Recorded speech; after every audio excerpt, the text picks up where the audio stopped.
Good evening, folks. This is The Weird Part, and I'm your host, Vincent Treewell.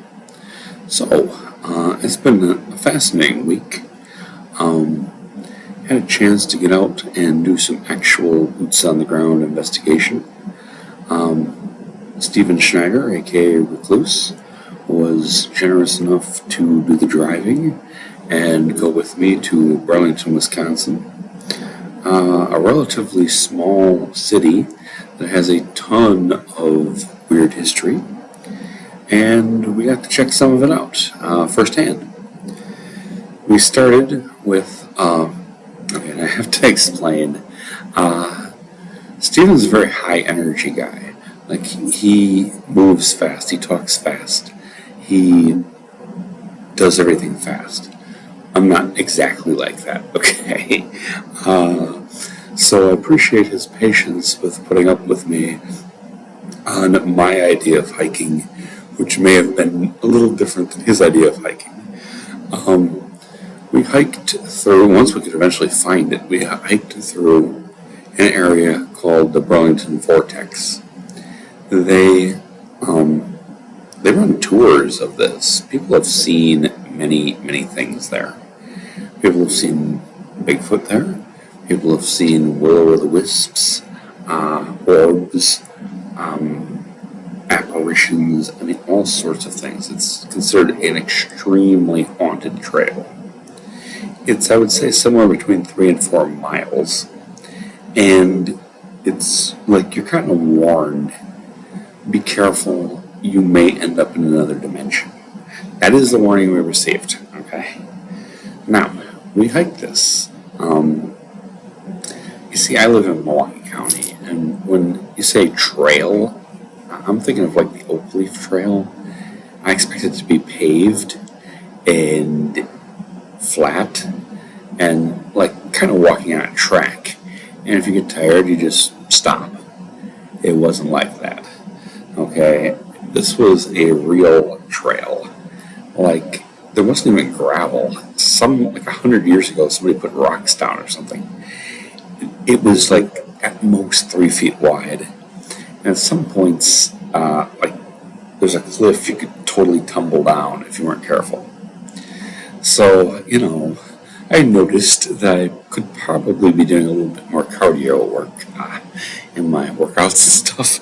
Because, I was having a bit of a tough time. I made it, okay. I made it most of the way and then had to sit down on a dead tree for a while and just catch my breath. While Steven's zipping ahead, he's like walking circles around me. And I'm like, oh my God, dude. I didn't know it was going to be exactly like this. Sometimes I had to grab onto a tree branch not to fall down the side of the hill. It was fascinating. It was absolutely fascinating.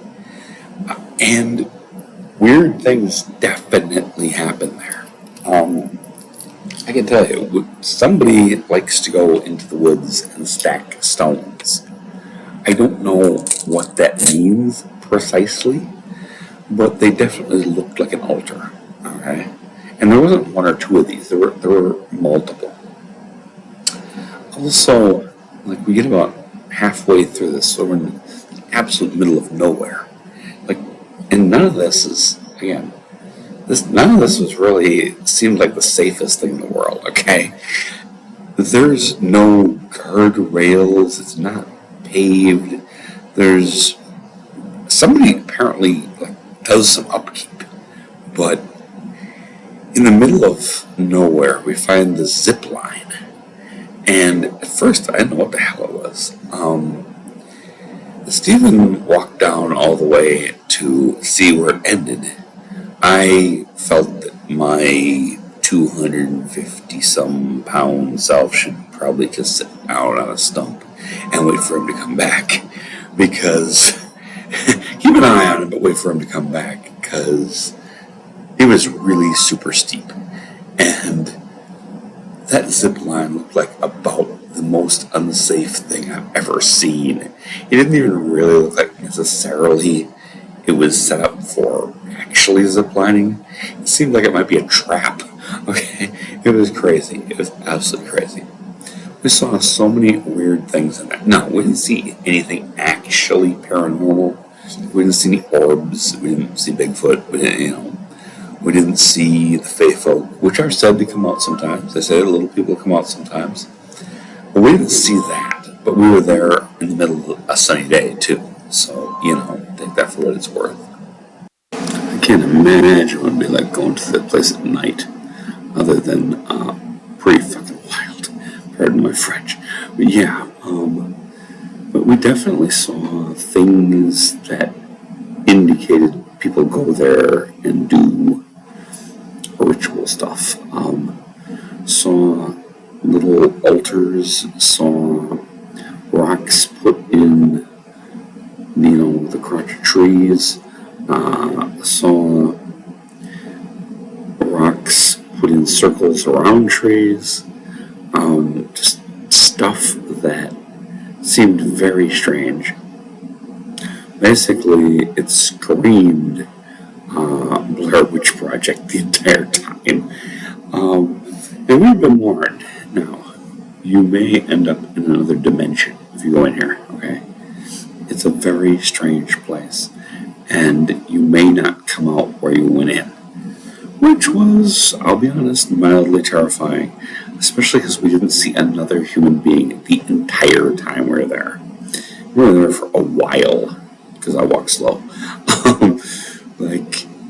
We were there well over an hour.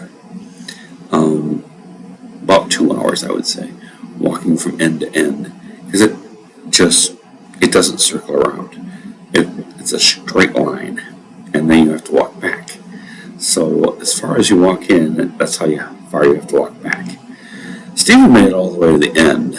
I made it most of the way to the end, and then had to sit down for a little while. It wasn't overwhelmingly hot. It was like in the 80s, but that was hot enough for me. Anyway, we did go through that, and fascinating place. I have no doubt that definitely weird stuff occurs there. We didn't happen to see anything distinctly paranormal, but that's the truth of doing real investigations. You don't always get the results you're looking for. You don't. If you're always getting results, it's probably fake. Okay, so yeah, we went through there. It was very interesting. And fortunately, we made it back out. And I was never so glad to leave the place and see Steven's car. And we came out where we went in. And that was fine. Okay. After that, we went around and went to some interesting places. Went to the Burlington was a capital of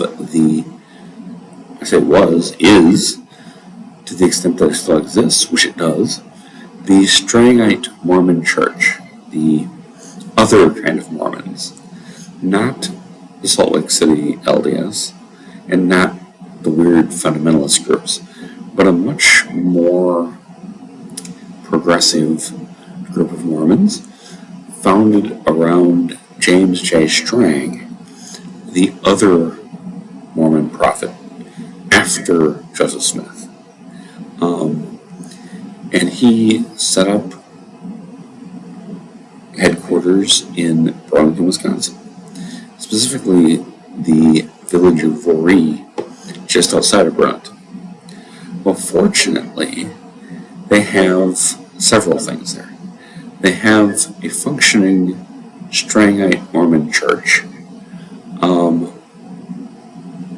like one of the very few in the country, that has services every Saturday. They have some original buildings from Voree, and they have the grave of James J. Strang. We were able to visit all three of those, which was pretty awesome, I'll be honest. And I include photos in the show notes there that we were able to find these things. And it was fascinating, absolutely fascinating. So yes, and as probably everybody listening is aware, I'm a Strangite sympathizer. I'm not a member of the Strangite Mormon Church, but I do feel they've been unfairly maligned by everybody from the U.S. government which participated in Prophet James Strang's murder to the LDS Mormons in Salt Lake City who, trashed them completely. But I believe they're actually a very good group. And so, yeah, I tout their cause whenever I get a chance. But it was fascinating to be able to see this. And to see their church, and to see the grave of the prophet, and to see the original buildings which have been preserved by the Wisconsin State Historical Society, and have quite a monument there, and it's very impressive. So let me just go back a minute here. I always like to give credit where credit is due. I have to thank Jeff from Badger Legends podcast. Excellent podcast. He knows a ton about Wisconsin folklore, and he really assisted us in real time in finding the vortex area. It's not self-evident. It's really in the middle of nowhere, and I don't think we could have found it without him. Because Burlington is, relatively rural, but it's not, tiny. It's not a village, and they have multiple trails, and he really assisted us in finding the vortex area. So that was very nice. Also, I'd just like to mention what it was like. If this sounds a little disjointed, I plan to do at least 2, maybe 3 episodes involving everything that happened and that related to things that we were looking for in Burlington, because there's a lot there, a lot more than I want to describe right here and now. So right now I'm just kind of talking about the actual, physical experience that we had. But I definitely want to do one on Strangite Mormons and their whole fascinating history and belief system. At least it's fascinating to me. I love it. And James J. Strang and his whole King of Beaver Island story. As people who've listened a lot to this podcast might know, I interviewed a Strangite Mormon elder a while back, and I was one of the better interviews I felt happened on this podcast. So yes, I definitely want to do a Strangite episode. Also want to do a weird things that people have witnessed in Burlington episode, because there's a lot there. There's a lot of encounters, a lot of things, especially in the area where we were hiking through. Just not to make light of any of it, but people have reported Bigfoot, reported gnomes, reported apparitions, reported orbs, all sorts of things. I mean, there's a lot there. And there's a whole indigenous burial mound situation going on there. There's a lot to talk about. But right now I'm just kind of talking about the hike and my concerns on the hike, which were much less with the paranormal and much more with, oh my God, I hope nobody twists an ankle. Okay? Because we're in the middle of nowhere. I have no idea what they do if you call 911. We had cell service, which was amazing, because there's certainly no call boxes or anything. You're just there. You're in the middle of nowhere. I was also concerned, and let me make this really clear, everybody we talked to in Burlington was really nice, really polite, really good people. But we're out-of-towners, and I can't guarantee that.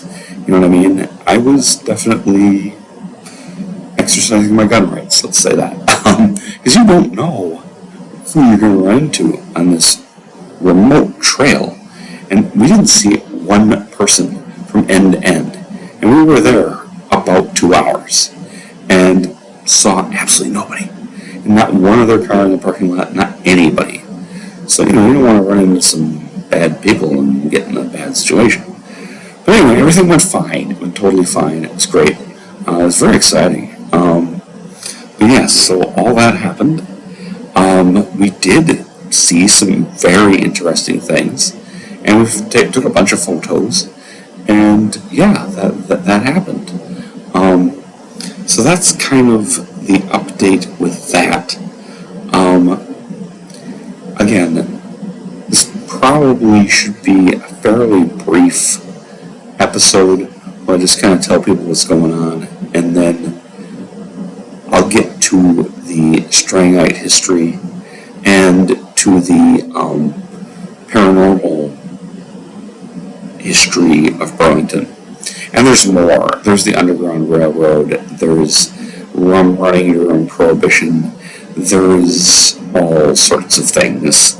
It's fascinating. I mean, multiple people have written books about this particular little area, and it's mentioned in a lot of places. And some of that I didn't know until I got back and started looking things up for the show. And wow, it was a lot. It's a lot. So yes, there should be more interesting material coming up on this. But this is just kind of a brief recap of what happened in the physical trip, which was awesome. So yes, in any event, thank you very much for listening. This is Vincent Trudeau, your host for The Weird Part, getting out there, doing some real-life investigating. Thanks to Steven Snider, AKA Recluse from the Farm Podcast, to Jeff from Badger Legends Podcast. Good evening,